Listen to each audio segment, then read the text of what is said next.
સુરતની વાત કરવી છે કેમ કે સુરતમાં સિઝનના પહેલા વરસાદમાં કોઝવે ઓવરફ્લો થયો। સુરત જિલ્લા અને તાપીના ઉપરવાસમાં ભારે વરસાદના કારણે નદીમાં નવા નીર આવ્યા છે।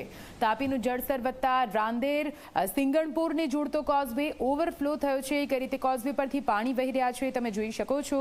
પહેલા વરસાદમાં જ કોઝવે ઓવરફ્લો થતા નયનરમ્ય દ્રશ્યો સામે આવ્યા છે।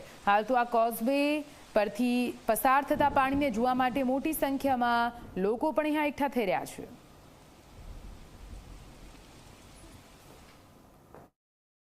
ઉપરવાસમાં જે રીતે ધોધમાર વરસાદ વરસી રહ્યો છે જેને કારણે ઉપરવાસમાંથી સતત તાપી નદીમાં પાણી છોડવામાં આવી રહ્યું છે, જેને કારણે જે તાપી નદી છે તે તાપી નદી બંને કાંઠે વહેતી થઈ છે। તાપી નદી જાણે સજીવન થઈ હોય તેવા દ્રશ્યો અહીં જોવા મળી રહ્યા છે। તાપી નદીમાં જે રીતે નવા નીર આવ્યા છે ત્યારબાદ જે કોઝવે છે તે કોઝવે ઓવરફ્લો થયો છે। આપ સીધા દ્રશ્યો જોઈ શકો છો। રાંદેર અને કતારગામને જોડતો જે કોઝવે છે તે હાલ ઓવરફ્લો થતાની સાથે જ કોઝવે બંને તરફ બંધ કરી દેવામાં આવ્યો છે।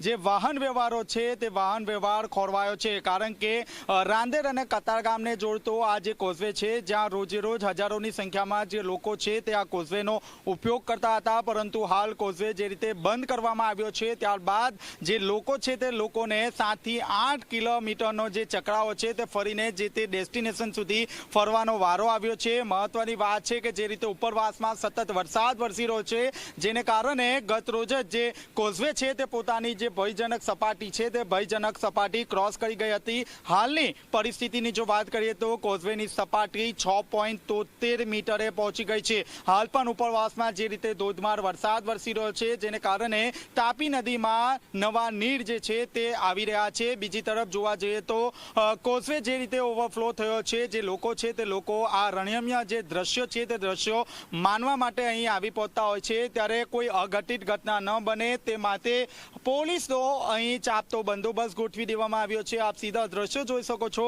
જે રાંદેર પોલીસ છે આ ઉપરાંત જે ખાનગી જે સિક્યુરિટીના જે ગાર્ડ છે તે ગાર્ડ અહીં ગોઠવી દેવામાં આવ્યો છે। કોઈ પણ સહેલાની જે કોઝવે છે તે કોઝવેની નજીક ન જાય તે માટે પૂરતી તકેદારી રાખવામાં આવી રહી છે, કારણ કે ગત વર્ષે જે રીતે કોઝવે ઓવરફ્લો થયો હતો જે લોકો છે તે લોકો અહીં આવ્યા હતા અને કોઝવેની એકદમ નજીક જઈને પોતે સેલ્ફી લઈ રહ્યા હતા, જીવને જોખમ મૂકે તે રીતે પોતે રીલ પણ બનાવી રહ્યા હતા। આ વખતે પહેલેથી તકેદારી રૂપે પોલીસે અહીં જે છે તે પોલીસ જવાનને તૈનાત કરી દેવામાં આવ્યા છે। આ સાથોસાથ હજી પણ હવામાન વિભાગ દ્વારા સુરત સહિત દક્ષિણ ગુજરાતમાં જે રીતે ભારે વરસાદની આગાહી આપવામાં આવી છે તંત્રને સ્ટેન્ડ બાય કરી દેવામાં આવ્યું છે। આ ઉપરાંત જે ડિઝાસ્ટર વિભાગ છે તે ડિઝાસ્ટર વિભાગ પાસે ડાઉન ધ ક્લોક તમામ પ્રકારની જે માહિતી છે તે કલેક્ટર દ્વારા મંગાવવામાં આવી રહી છે।